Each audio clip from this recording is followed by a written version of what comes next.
But Bhagavad Dharma is for the person who is not jealous. Parama nirmasarana. This very word is used in the beginning, that this Bhagavad Dharma is meant for person who is not jealous. Otherwise the material whole world is full of jealous.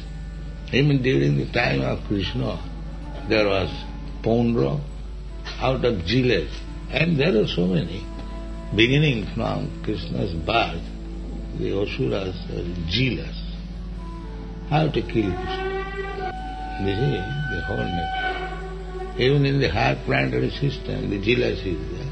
Asuras and the Devasura. So our business is, as instructed by Chaitanya Mahaprabhu, Pinadapi Sunechana Tarorapi Sahijana. This jealousy is gone.